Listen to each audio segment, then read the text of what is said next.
Pada hari ini, tanggal 15 bulan Kartika, tahun Syaka 1216,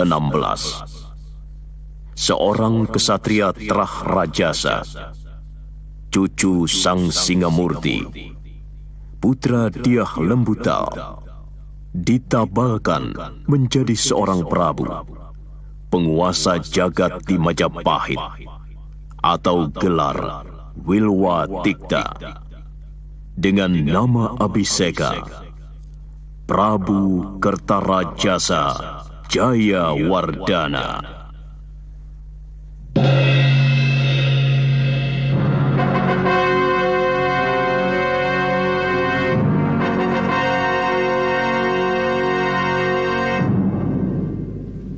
Sang Prabu akan melindungi kebebasan kaum Hindu memuja Siwa dan kaum Buddha melakukan ajaran agamanya. Sang Prabu akan memajukan negeri Wilwatikta menjadi negeri yang makmur untuk rakyatnya dan adil dalam menjalankan undang-undang Kuttaramanawa Dharma Sastra yang menjadi acuan dalam melaksanakan kehidupan seluruh rakyat.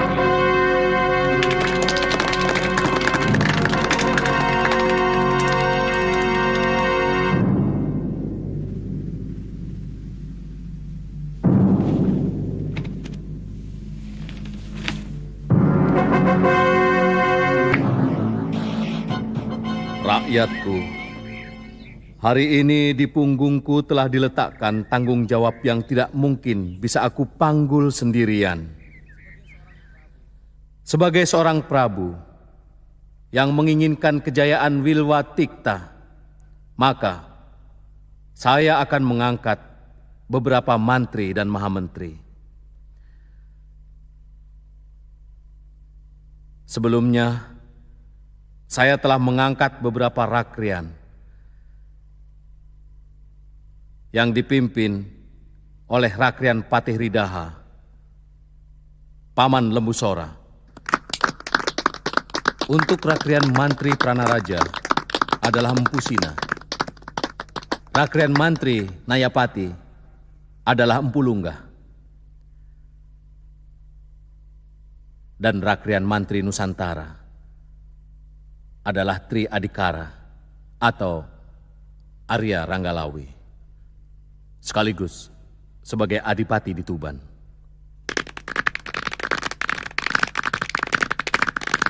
Sekarang saya akan menunjuk Rakrian Mantri Sang Pancari Wilwatikta.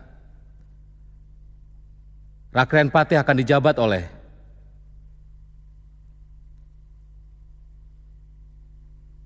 Empu Nambi.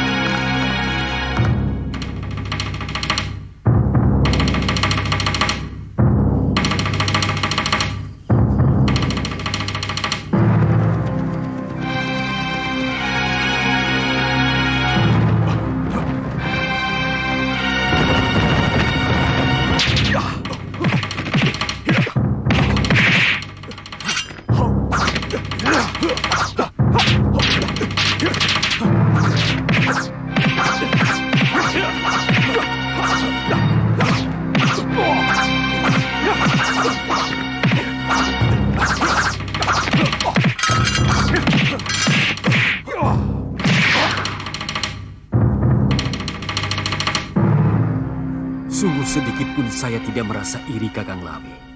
Saya sangat menyadari bahwa dalam perjuangan, baik semasa Gusti Wijaya saat dikejar-kejar pasukan Jayakatwang sampai menyeberang ke Madura, maupun semasa perjuangan menyerang Kediri dan pasukan Kitai Nagari, sama sekali saya tidak terlalu banyak berjasa.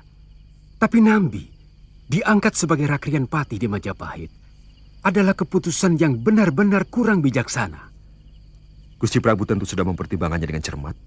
Saya cenderung curiga bahwa semua keputusan itu karena kepandaian Nambi menjilat Gusti Wijaya, sehingga tidak sempat Gusti Prabu untuk menimbang-nimbang jasa para sahabatnya yang lain. Saya juga pernah berpikir seperti itu.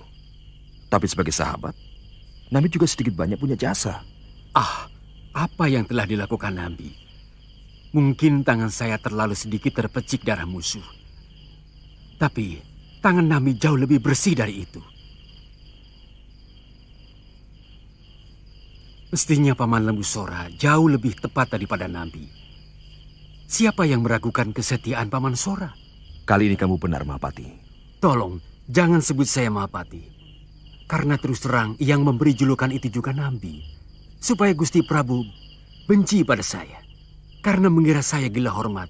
Yang penting Kakang Lawe, negeri baru kita ini harus kita selamatkan. Dari penempatan orang yang kurang tepat. Kakanglah orang yang memiliki keberanian untuk bicara kepada Gusti Prabu. Pasti. Pada sidang paripurna nanti, saya akan bicara kepada Gusti Prabu tentang kekeliruan ini. Apapun yang terjadi, akan saya tanggung akibatnya demi negeri Wilwatikta ini.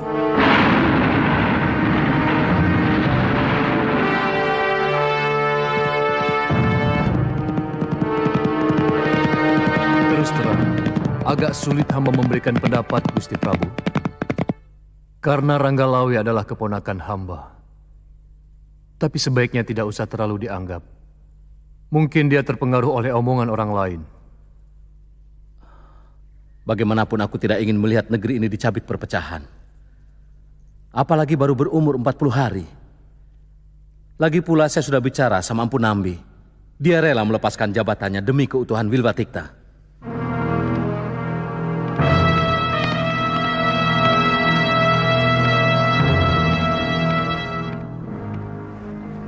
Ampun Gusti Prabu, hamba terlambat. Tidak apa-apa, Lawe. Mestinya dari kemarin kamu sudah harus berada di kota raja.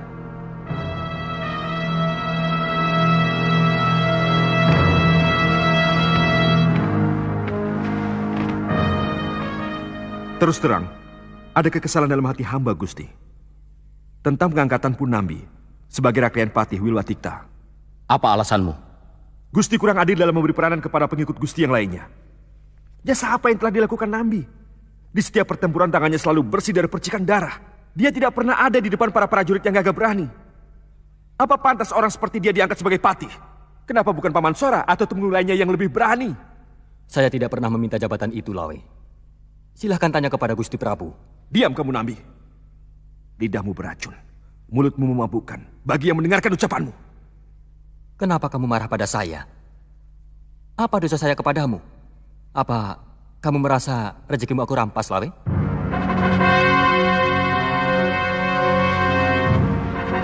Saya tantang kamu, Nambi.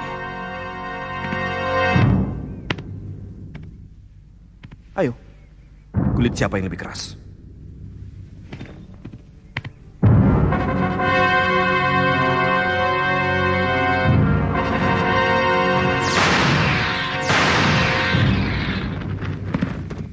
Ayo Nambi, keluar! Biar semua orang tahu kalau kau pengecut! Keluar! Gunakan tangan kesatrianmu untuk bertempur.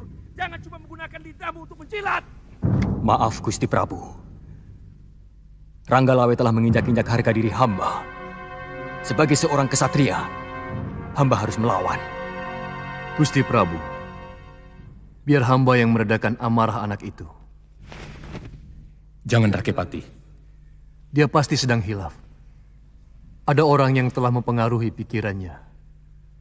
Sebab hamba yang tahu wataknya. Silahkan Paman Lembu Sora. Katakan sama Ranggalawe. Aku masih bisa mengampuni semua perbuatannya. Kalau dia mau minta maaf.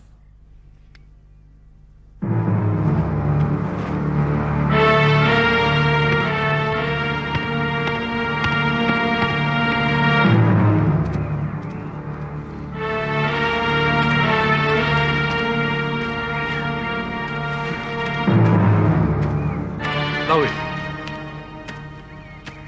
kelakuanmu seperti anak bayi yang belum mengenal pergaulan. Kamu telah mempermalukan seluruh kerabatmu. Apa pantas kamu bicara di hadapan rajamu sambil berkecak pinggang? Paman tidak usah ikut campur. Ini masalah keadilan, Paman. Keadilan apa yang kamu inginkan?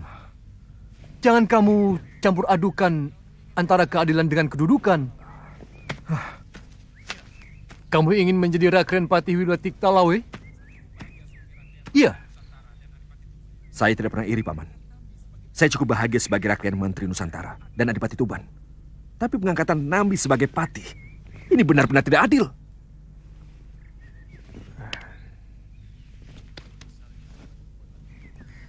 Apakah adil? Kalau misalnya akibat perbuatanmu ini, saya dikucilkan Sang Prabu dan seluruh rakrian di Wilwatikta. Apakah adil? Kalau karena akibat perbuatanmu ini, Kakang Arya Wiraraja jadi berseteru dengan Gusti Prabu.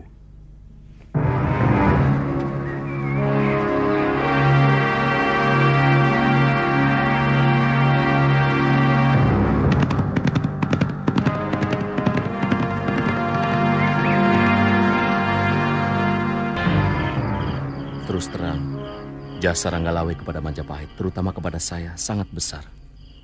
Jadi sebenarnya sangat wajar kalau dia bertingkah seperti itu. Saya berpikir, apa tidak sebaiknya jabatan Mapatih itu digantikan saja.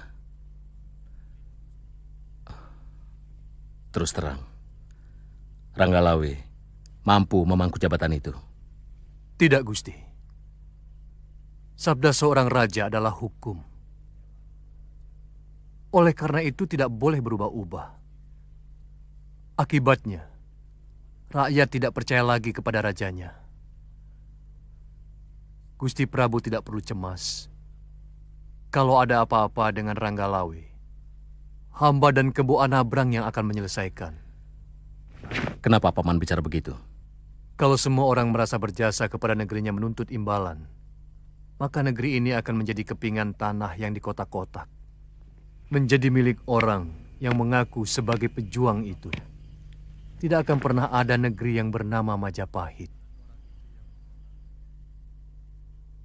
Dan hamba yakin, orang seperti Ranggalawe tidak mungkin akan berkhianat kepada Majapahit.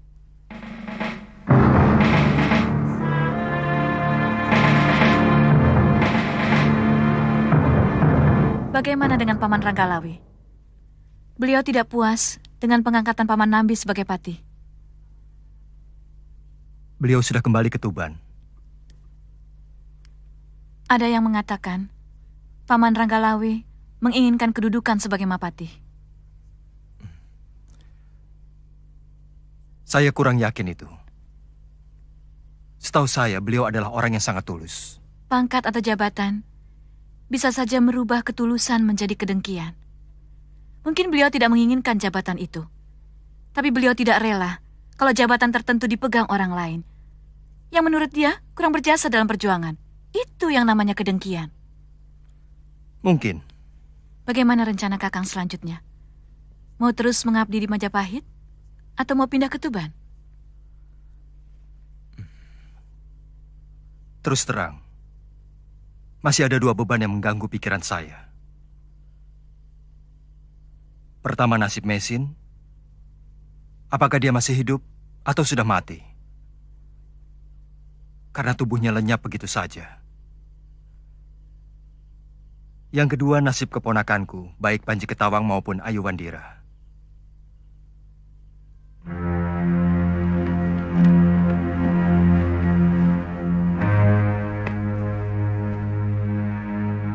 Sebenarnya ingin sekali saya mencari mereka. Tapi saya masih merasa berat meninggalkan negeri Majapahit dalam keadaan seperti ini. Mudah-mudahan pertentangan antara Gusti Ranggalawe dengan Gusti Nambi tidak bertambah besar.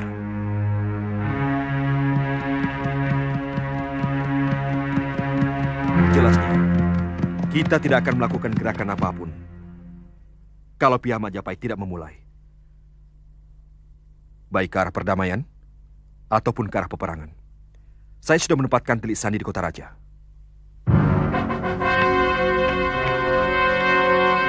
Ampun, Gusti.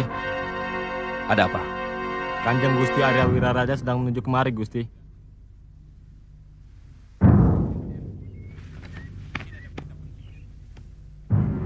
ayahku dari Sungunep yang datang. Sebaiknya kalian bubar. Mungkin ada berita penting dari Majapahit.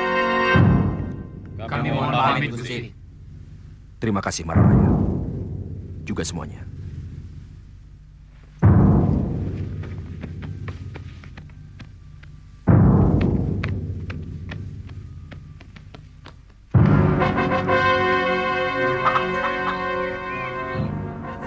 Sebaiknya tidak usah meladeni sikap Ranggalawe. Tindakannya sudah seperti anak kecil. Sudah hampir 8 bulan. Dia tidak berkunjung, minta maaf kepada Sang Prabu. Apalagi kepada Kakang. Saya tidak akan tinggal diam kalau Ranggalawe bertindak melebihi batas. Sebagai pati, saya akan bertindak tegas kalau memang dia berniat merongrong kewibawaan Majapahit. Apa tidak menjadi semakin rumit, Kakang Nambi? Perpecahan akan terjadi di antara kita sendiri. Apa boleh buat? Negara tidak akan tinggal diam kalau ada adipatinya yang balelo. Kupingku budek mendengar berita-berita tentang kamu, Lawe. Kenapa sampai sekarang kamu tidak mau minta maaf pada Gusti Prabu? Ampun, Ayahanda. Hamba menganggap tidak perlu harus melakukan itu. Apapun yang hamba lakukan, kewajiban hamba sebagai sesama pejuang Majapahit untuk saling mengingatkan, itu saja. Waktu yang tidak tepat menyebabkan kewajiban yang kau anggap suci itu menjadi kurang ajar. Menjadi terkesan bahwa kau seorang kesatria yang tidak tahu tata krama.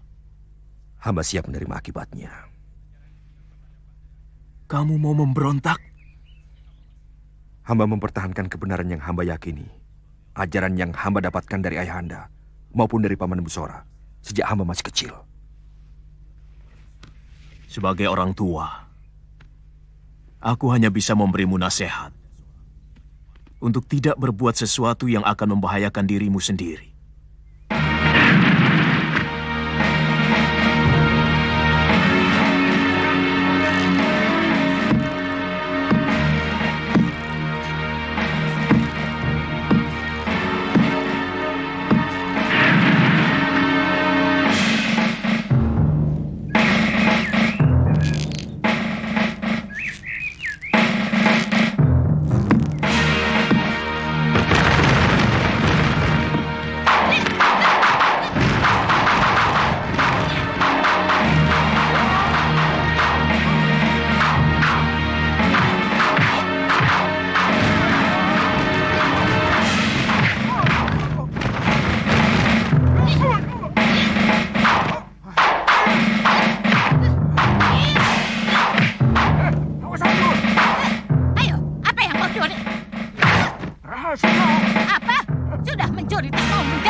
Ternyata sudah tua kau masih naksir juga. Kamu nyarinya kemana saja? Seluruh hutan di kawasan ini saya sudah ubek-ubek Nini Cerewet. Yang saya khawatir, Nini Mesin benar-benar sudah tewas. Jangan bicara seperti itu. Lelaki kok mudah menyerah. Mulai besok saya yang cari Nini Mesin dan kamu yang jaga Ayu Andira dan Panji Ketawang. Hah? Jangan Nini, jangan. Kamu kan tahu, saya tidak bisa bikin bubur, tidak bisa menyuapi anak kecil. Nanti kalau Ayu Andira mencret-mencret, bagaimana? Makanya, jangan suka nyepelekan kaum wanita. Panji. Ya, Kek. Bawa kantong kakek kemari. Ini, Kek. Nah, ini madu pesananmu, Nini. Taruh di dalam. Saya sedang repot membuat tepung beras. Ya.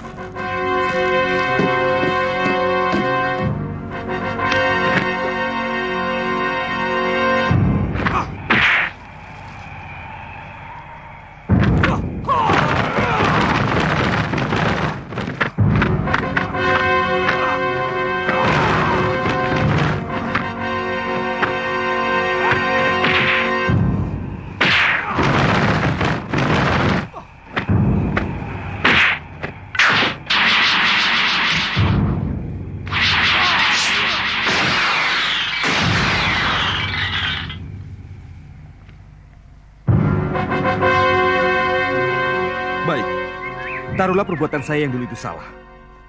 Apakah karena kesalahan itu, Sang Prabu akan melorot jabatan yang telah dianugerahkan kepada saya sebagai Rakrian, Mantri Nusantara dan Adipati Tuban? Apakah begitu sabda seorang raja? Itu yang tidak saya mengerti. Gusti Prabu menganggap sikap Kakang Lawi yang tidak pernah lagi mau datang menghadap sebagai pembelotan. Bukankah Gusti Prabu sendiri yang membuat aturan bahwa penghadapan seorang adipati cukup setahun sekali? Kecuali ada undangan khusus. Mungkin sebagai Rakrian Menteri Nusantara. Itu pun ada aturannya. Siapapun akan menghadap kalau ada surat panggilan dari Rakrian Kanuruhan. Karena beliau menjadi penghubung antara Prabu dengan bawahannya. Tapi... Sudahlah. Kalau memang mereka ingin menyingkirkan aku, apapun yang kulakukan, pasti tidak ada benarnya. Terserah. Apa yang ingin dilakukan Gusti Prabu, saya siap menerimanya. Bagaimana kalau Patih Nami mengirimkan pasukan kemari? Saya lihat, Kebo Anabrang sedang sibuk mempersiapkan pasukannya. Saya seorang ksatria Haluyuda. Pantang membiarkan orang lain menyerang tanpa memberi perlawanan. Kami sudah siap menghadapi hal yang paling pahit sekalipun. Terus terang, tujuan hamba ke sana sebenarnya untuk menasihati Kakang Lawi. Bagaimanapun Majapahit yang damai pasti akan lebih perkasa daripada kalau terjadi perpecahan. Untuk itu, hamba mohon maaf karena telah bertindak lancang. Semua itu karena ketulusan hamba. Bagaimanapun juga, Ranggalawe dan Kakang Nambi adalah sama-sama pejuang Majapahit. Tindakanmu sangat benar, Halayuda. Saya berterima kasih untuk itu. Hanya sayang, hamba menghadapi Batu Karang. Ranggalawe benar-benar keras kepala. Dia bahkan sedang menyusun kekuatan untuk berontak melawan Gusti. Begitu maunya. Maafkan kegagalan hamba, Gusti. Kamu tidak salah. Ranggalawe sudah mencampakkan kesabaranku. Dan dia harus menanggung akibatnya.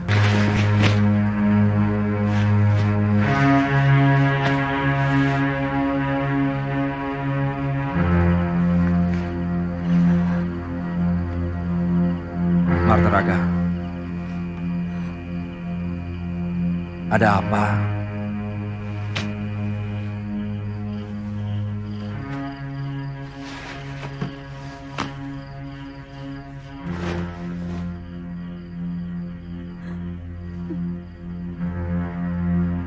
Kamu nangis? Saya bermimpi.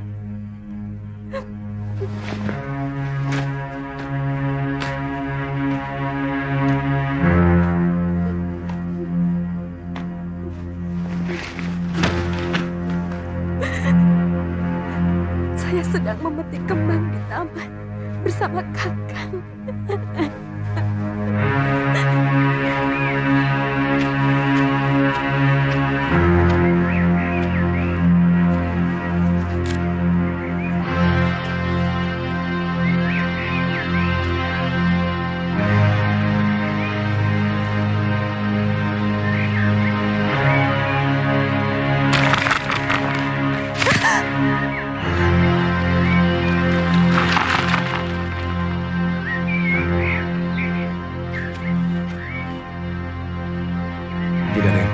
Istriku, adalah kemurahan Dewata telah memberikan pertanda kepadamu, sehingga kamu jauh lebih siap dalam menghadapi apa yang bakal terjadi.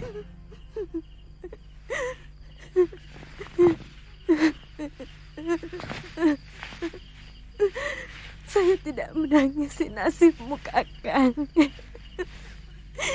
Saya hanya menyesali akhir dari pengabdian Kakang. Apa perlu? Kenapa nasib Kakang harus berakhir sebagai pemberontak? Selama hidup Kakang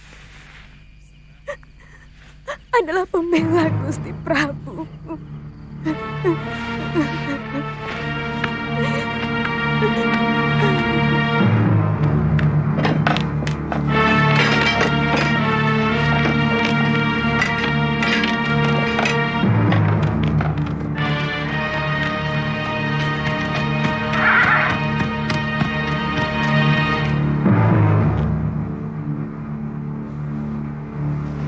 Kakang Nambi, bagaimanapun pahitnya, inilah tugas suci Kakang, menumpas pemberontakan pertama di negeri kita. Saya selalu memohon kepada Dewata untuk keselamatan Kakang. Terima kasih, Halayuda. Menangkan peperangan ini untuk saya, Kakang. Bagi saya, kematian seorang pengkhianat jauh lebih menyenangkan daripada melihat 10 orang musuh yang terkapar.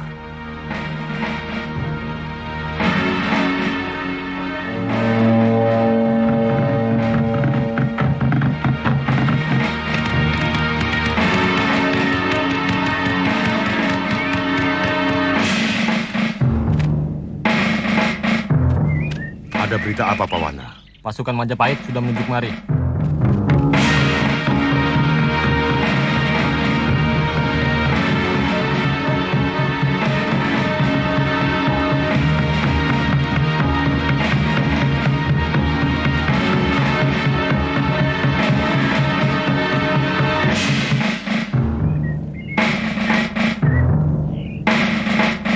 Duh Gusti Dewata Agung, lindungilah suami hamba dari perbuatan pengecut.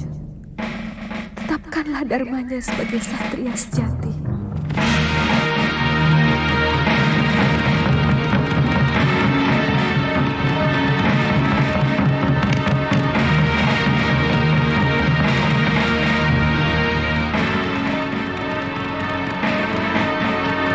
Tempatkan pasukan panah di tebing sungai. Jangan menyeberang, meski kita sudah menang. Baik, Gusti. Kecuali pasukan panah. Yang lain menyeberang. Kita berperang karena diserang. Pertahankan kehormatan kita habis-habisan.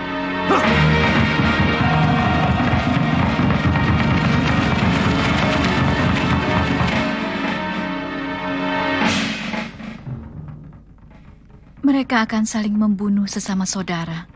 Padahal rasanya baru kemarin, mereka saling bahu-membahu melawan Kediri dan bala tentara Kitai Nagari.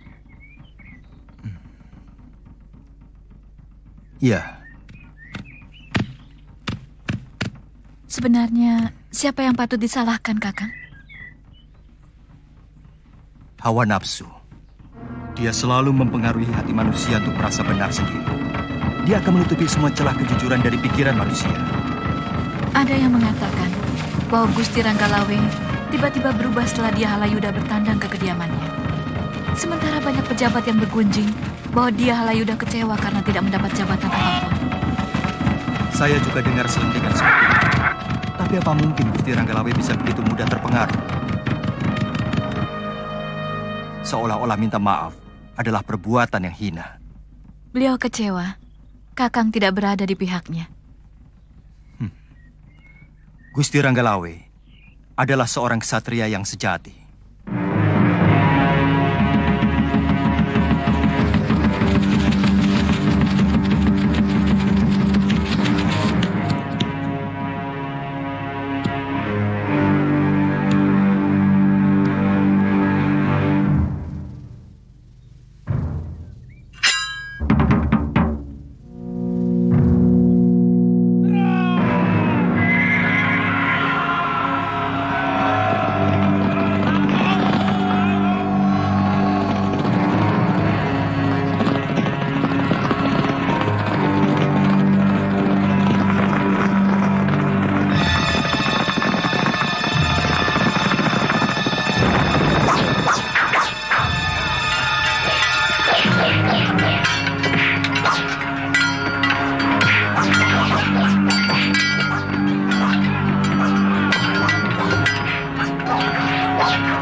Kamu sengaja menyiksa seseorang yang paling berjasa dalam berdirinya Majapahit, Anabram.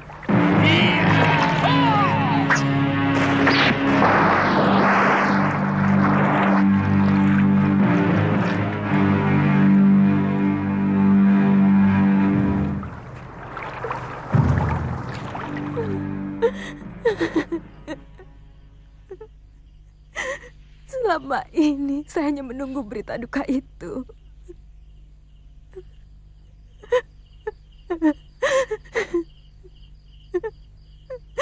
Karena kematian Kakang Ranggalawe.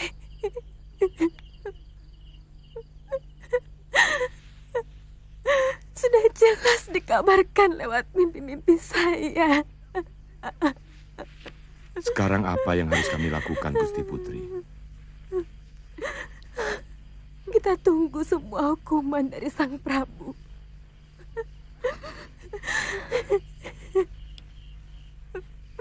Biar Panji Mararaya yang mengatur semuanya.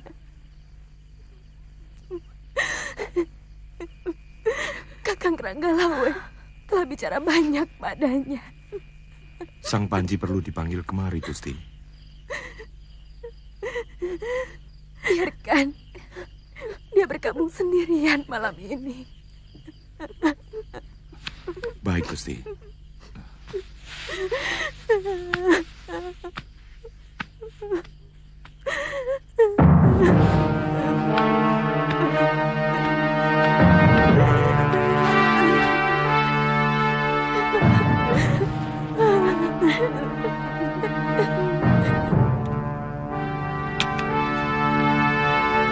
Satu dari penghalangku yang paling berbahaya sudah habis. Ranggalawe. Selanjutnya, Lembu Sora. Jasanya yang besar kepada Gusti Prabu bisa-bisa akan menjegal jalanku.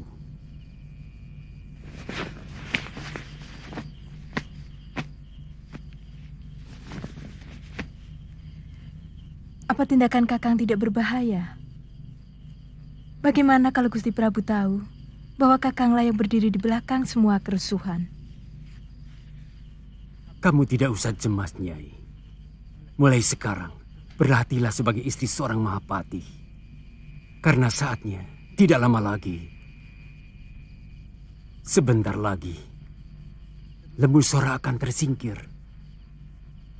Baru kemudian, saya Garapati Nambi. Gusti Prabu, dosa hamba ini benar-benar tidak bisa dimaafkan.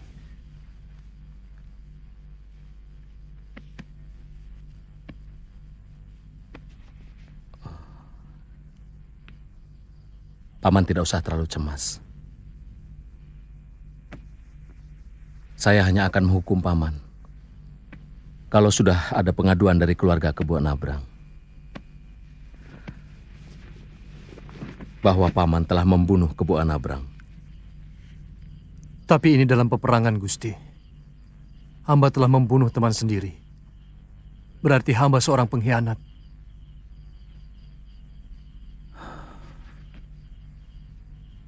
Apa Paman membunuh karena membela musuh Majapahit?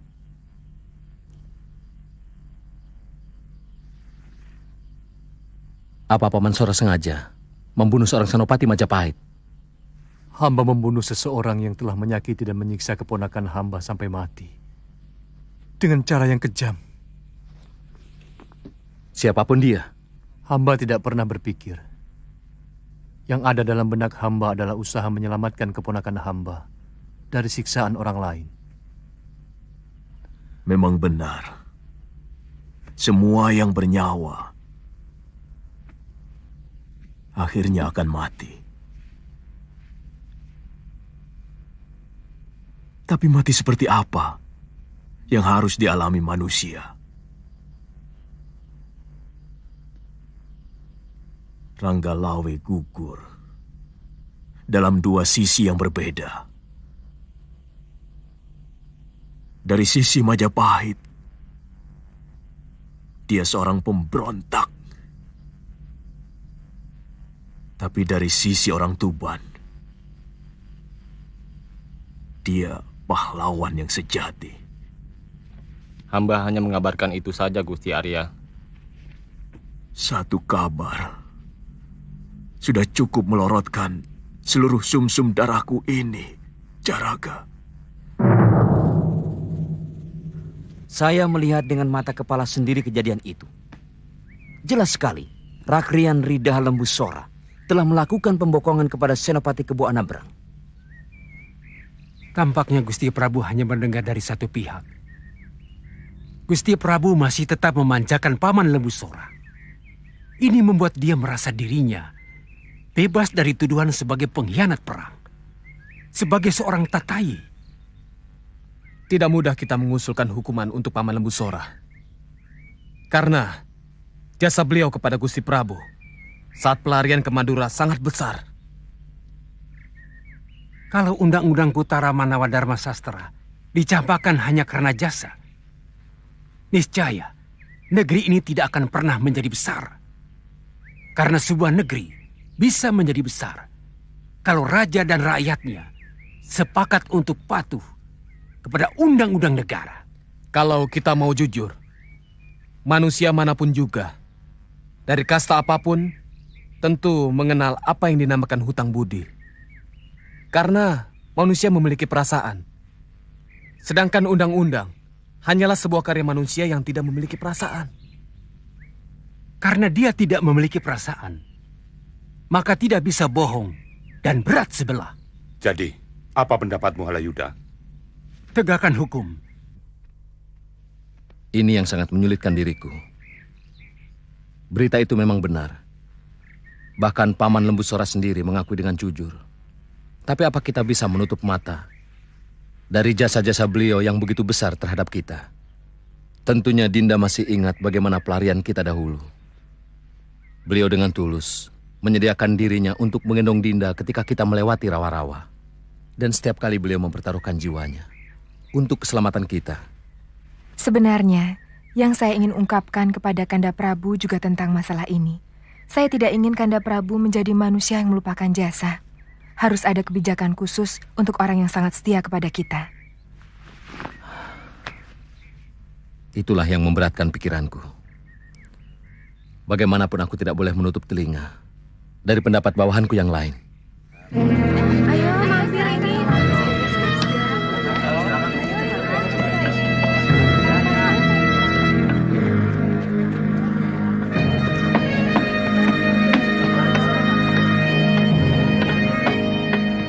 Semua tergantung kepada Raden.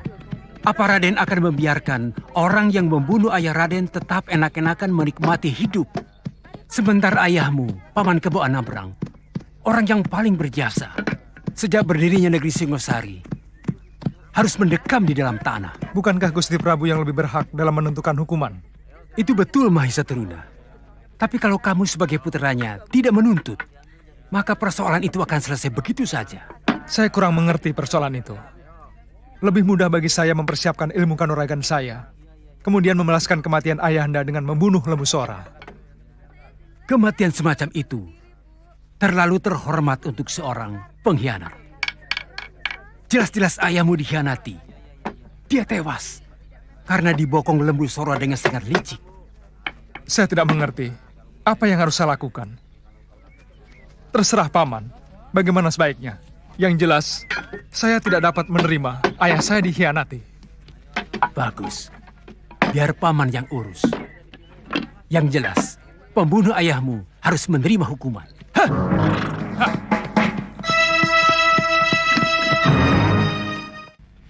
Mesti Mestinya dia bisa pulang dulu. Kalau belum menemukan ini mesin dan pamanmu Kamandanu. Ini malah ikut-ikutan ngilang.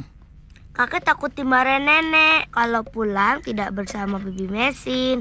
Pasti nenek ngomel-ngomel. Kakekmu itu memang tidak bisa membedakan mana orang yang marah dan mana orang yang pura-pura marah. Itu sebabnya dia tak laku kawin. Besok kalau kamu besar, jangan meniru dia ya. Lelaki itu harus bisa menangkap suara hati wanita. Betul kata nenekmu, Ayu Andira.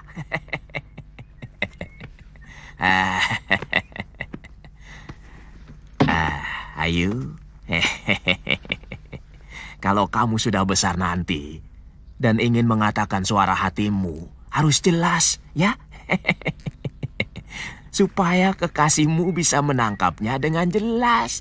Nyindir, Mbok tidak usah sindir-sindiran. Loh, saya sedang bicara dengan Ayu Andira kok, ya. Kakek dari mana saja? Kok pulangnya lama? Ditanya kok tidak menjawab. Ngaso dulu, baru jawab. Ini kain buat Panji.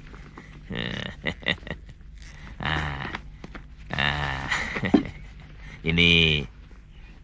Yang ini buat Ayu Andira. Kain bagus dari Cina. Nah, dan ini kain batik buat Nini.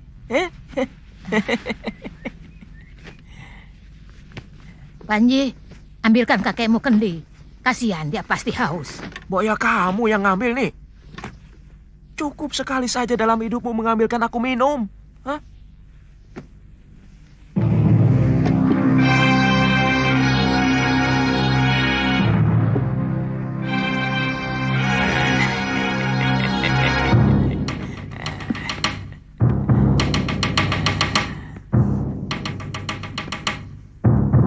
Ini minumnya. Nanti dulu. Seperti biasanya. Kamu selalu berupaya, bukan?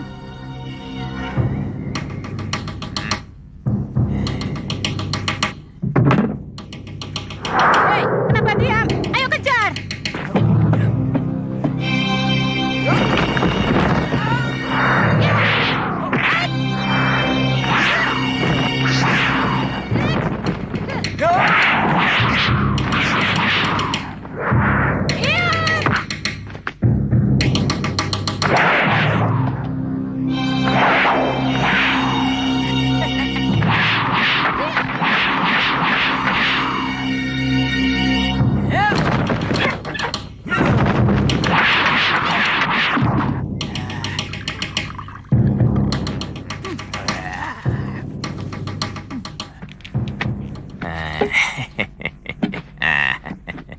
Pertanyaan Panji Ketawang belum kamu jawab. Oh iya. Kakek Jaja Deso Milangkori melanglang ke seluruh daerah di negeri yang baru bernama Majapahit. Tapi kakek belum juga menemukan bibimu dan pamanmu Kamandanu. Kakang masuk ke kota Raja Majapahit. Di sana ramai, Kek. Oh, sangat ramai. Majapahit benar-benar sebuah negeri besar dan makmur, Nini. Pasarnya ramai, penduduknya ramah-ramah. Saya yakin suatu saat negeri itu bisa lebih besar dari Singosari kalau pemimpinnya tidak cakar-cakaran. Saya sengaja mengundangmu kemari untuk memberi masukan kepadaku, Halayuda. Barangkali para mantriku jauh lebih terbuka kepadamu. Karena sebagai teman, yang kebetulan engkau berada di luar lingkaran kekuasaan. Maaf Gusti Prabu, sebenarnya sudah lama beliau-beliau itu mengutarakan keresahan mereka kepada hamba. Mungkin mereka menganggap, karena bagaimanapun, hamba masih termasuk kerabat Paduka. Tetapi, terus terang, hamba tidak berani menyatakannya ke hadapan Gusti. Tentang apa? Kebijaksanaanku terhadap Paman Lembusora? Antara lain, itulah persoalan yang paling akhir. Sebelum itu ada persoalan lain? Benar, Gusti. Meskipun pada akhirnya Gusti Prabu melakukan sebuah keputusan sesuai dengan keinginan mereka tentang lambannya penghukuman terhadap Ranggalawe yang telah berani membangkang dan menginjak-injak kewibawaan Majapahit.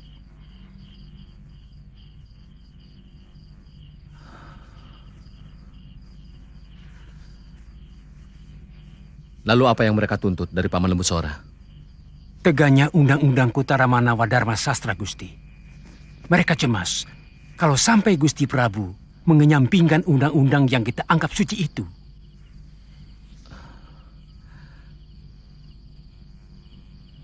Kalau itu yang mereka inginkan, akan aku lakukan. Dan kalian akan menyaksikan seorang raja dengan tega melupakan jasa dan budi seorang manusia yang baik kepadanya. Dengarkan sabdaku. Mulutku adalah bagian dari Undang-Undang Kutaramanawa Dharma Sastra yang akan menghakimi seorang yang dituduh sebagai seorang tatayi, seorang pembunuh, yaitu Mapatih Ridaha Lembu Sora atas gugatan Mahesa Teruna atas kematian ayahnya. Sebagai sang Prabu Wilwatikta, aku melihat kematian itu bukan pembunuhan secara pribadi, tapi pengkhianatan kepada kerajaan. Maka hukum bela pati yang akan dilakukan oleh Mahesa Teruna tidak sah untuk dilakukan. Semua kembali ke raja. Hukuman bagi seorang pengkhianat adalah: pertama, pencabutan seluruh kepangkatan yang telah kuanugerahkan kepada Lembu Sora dan menyerahkannya kepada Mahesa Teruna. Selanjutnya adalah hak raja untuk menentukan hukuman secara tertulis kepada tertuduh yang akan kuputuskan dalam beberapa hari ini.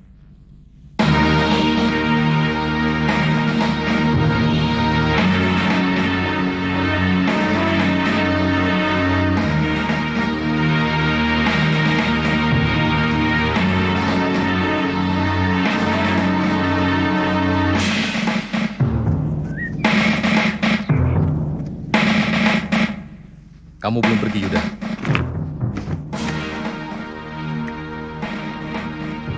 Boleh hamba memohon sesuatu, Gusti? Katakan. Hamba tetap mengharapkan Gusti sebagai seorang Prabu yang tidak melupakan jasa dan budi.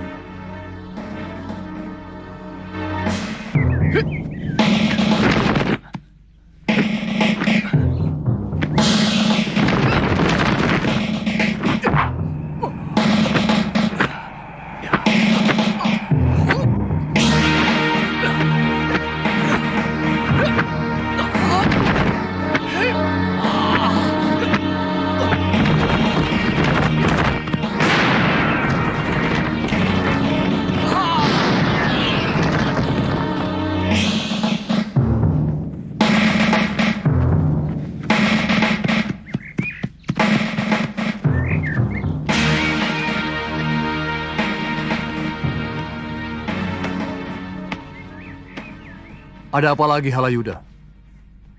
Kalian sudah berhasil menyingkirkan aku dari sisi Gusti Prabu. Apalagi yang kalian inginkan? Maaf, Paman Lembu Sora. Jangan masukkan saya ke dalam kata kalian yang Paman ucapkan tadi. Saya malah berusaha membela Paman. Jangan mencela-mencela, Halayuda. Aku melihat kamu ikut dalam pertemuan para rakyat di rumah Empu Lam. Aku juga memergoki kamu berkuda bersama Mahesa Taruna. Yang kamu katakan itu semuanya benar, Gajah Biru. Tapi kamu tidak tahu apa yang kubicarakan di sana. Aku berusaha menenteramkan para rakyat yang tidak puas kepada Gusti Prabu karena tidak menghukum Paman Lembu Sora atas kejadian di Sungai Tambak Beras. Aku mencoba mengungkapkan semua jasa Paman Lembu Sora kepada Gusti Prabu di masa lalu, kepada mereka. Tapi kamu pengaruhi Mahesa Teruna untuk menuntut Kakang Lembu Sora, benar kan? Salah, sangat salah. Beberapa rakyat telah menghasut Mahesa Taruna untuk menuntut Paman Lembu Sora kepada Gusti Prabu. Dan saya berusaha membujuk supaya anak yang masih belum memahami sejarah perjuangan orang-orang Majapahit untuk jangan mendengar hasutan itu.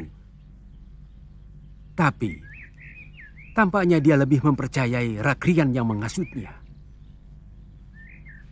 Sekarang apa tujuanmu kemari? Saya berusaha membela Paman di hadapan Gusti Prabu, supaya tetap mengingat pengabdian dan kesetiaan Paman di dalam memutuskan hukuman.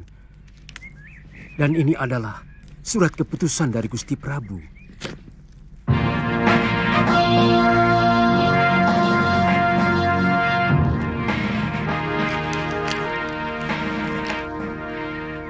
Semoga Dewata Agung menjaga keadilanku. Aku Prabu Kertarajasa Jayawardana, dengan menimbang antara jasa dan kesalahan Lembu Sora selama mengabdi kepadaku, atas kesalahannya mengkhianati tugas dan membunuh salah seorang senopati Majapahit, maka dengan ini kuputuskan, Lembu Sora harus menjalani pembuangan ke Tulembang.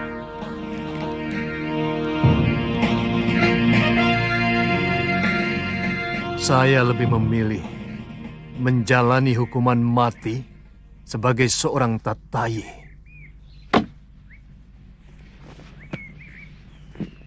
Dalam Undang-Undang Kutaramanawa Dharma Sastra, Lembu Sora harus mati di pemanggahan, baik oleh seorang singa manggala ataupun tewas di ujung keris Mahisa Teruna. Itu jauh lebih terhormat daripada harus menjalani hukuman pengucilan. Tolong, sampaikan itu kepada Gusti Prabu, Halayuda. Saya akan sampaikan permohonan Paman. Tapi, saya tidak bisa menjamin bisa mempengaruhi Gusti Prabu. Saya mohon pamit, Paman. Saya yakin pasti ada yang bermain dalam keputusan Gusti Prabu. Benar, Kamandano. Tiba-tiba Gusti Prabu bisa berubah seperti siang dengan malam. Pasti ada yang memfitnah Paman. Ampun, Gusti Prabu. Hamba mau melaporkan tentang surat keputusan hukuman Gusti kepada Paman Lembu Sora. Kenapa masih dibicarakan lagi? Semuanya kan sudah tuntas. Kelihatannya, beliau sangat tidak puas. Apa istimewanya? Semua terhukum tidak akan pernah puas atas hukuman yang harus dia tanggung. Mungkin beliau merasa telah banyak berjasa kepada Gusti Prabu. Jadi, dia bicara seperti itu, Halayuda? Atau ini hanya perkiraanmu saja? Hah? Aku jauh lebih mengenal watak Paman Lembu Sora daripada kalian semua. Tidak pernah. Tidak pernah Paman Sora merasa berjasa kepadaku. Tidak pernah. Apalagi membicarakannya kepada orang lain. Maaf, Gusti Prabu. Memang itu hanya perkiraan hamba. Tapi semua perkiraan itu timbul karena sikap Paman Lembu Sora yang sudah sangat berubah. Dan, maaf, agak kasar. Apa yang kau maksud dengan kasar, Halayuda? Tampaknya beliau mau membuat keonaran di Kedaton. Kalau tidak menemukan keadilan. Ampun, Gusti Prabu. Sebagai Rakrian Tumenggung, hamba sangat bertanggung jawab. Kalau sampai perbuatan Kakang Lembu Sora benar-benar dilakukan. Hamba pun akan menjalankan tugas hamba sebagai Mantri Kanuruhan. Hamba akan menindak dengan tegas siapapun yang berani bikin huru-hara di Kedaton. Apalagi dia seorang tatayi.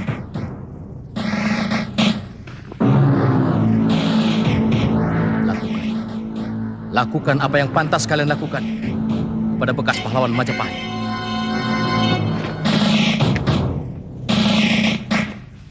Saya serahkan leher saya untuk dipancung.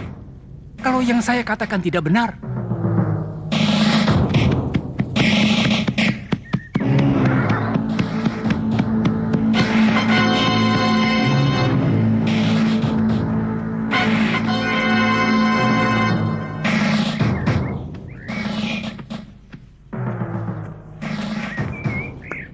ada apa, Halayuda? beliau sama sekali tidak mau menjawab. Bahkan dengan jengkel meninggalkan balai pertemuan. Mungkin beliau merasa tersinggung karena keputusan hukuman itu terkesan ditawar-tawar. Mungkin cara penyampaianmu kurang tepat, Halayuda. Saya mengatakan apa yang Paman katakan. Bahwa Paman lebih memilih hukuman mati di Pamanggahan. Aku akan datang sendiri ke Kedaton. Karena ini menyangkut harga diriku sebagai ksatria Majapahit.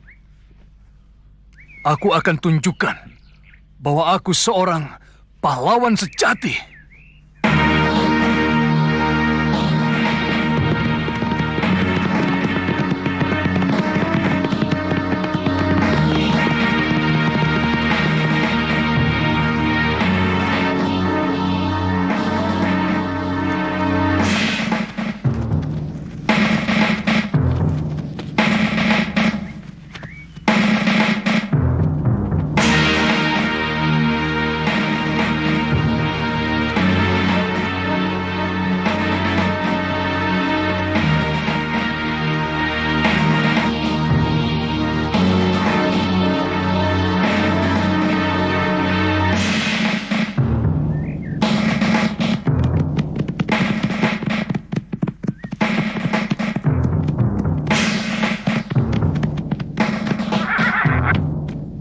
Apa yang kalian lakukan kepada seorang pejuang Majapahit? Maaf, Gusti. Kami hanya melakukan tugas.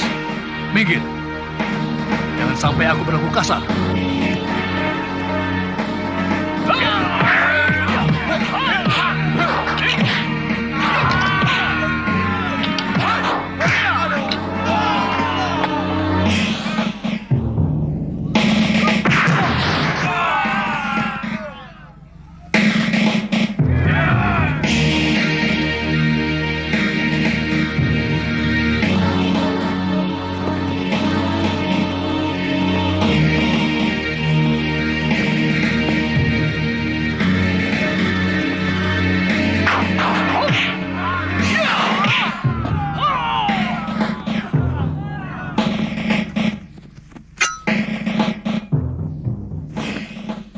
Begini cara kalian untuk menaikkan nama?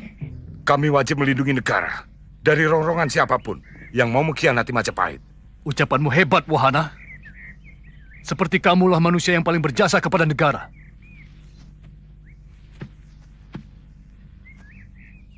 Camkan. Yang kalian hadapi adalah manusia yang sudah kenyang dengan perjuangan. Bahkan sejak Majapahit belum ada di angan-angan siapapun. Maka jangan bicara soal kepahlawanan di hadapanku. Seorang pahlawan selalu setia kepada negara sampai akhir pengabdiannya, Paman Sora. Jangan mentahkan lagi persoalan. Aku sudah mengakui semua kesalahanku di hadapan Prabu. Dan kedatanganku kemari untuk menuntut hukuman yang lebih terhormat bagi seorang kesatria. Apa seorang pengkhianat masih berhak untuk dihormati, Paman Sora? Kurang ajar!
Kematian seperti ini yang hamba harapkan, Gusti. Bukan mati memelas di tanah pembuangan. Maafkan keputusanku, Paman Sora. Hamba gembira, Gusti. Gusti telah mampu membinasakan perasaan pribadi demi tegaknya undang-undang Kutara Manawa. Semoga Dewata selalu melindungi Paduka.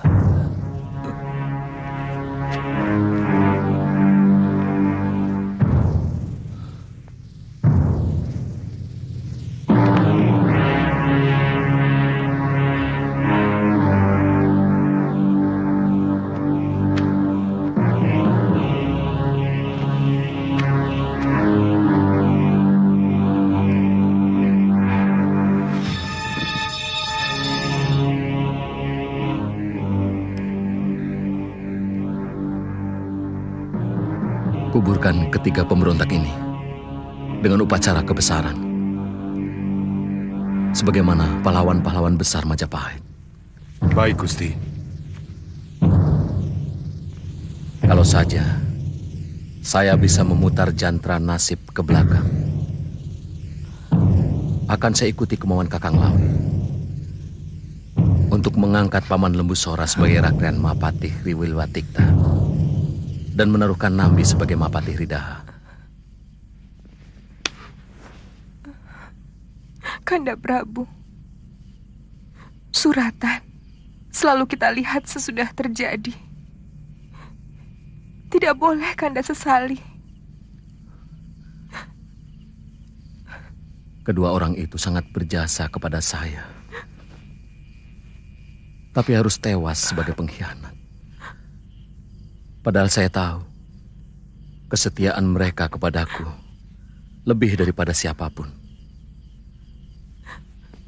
Dewata akan tetap mengakui mereka sebagai pahlawan Majapahit. Dewata tetap mencatat kesetiaan Kakang Lawe dan Paman Sora kepada Kanda Prabu.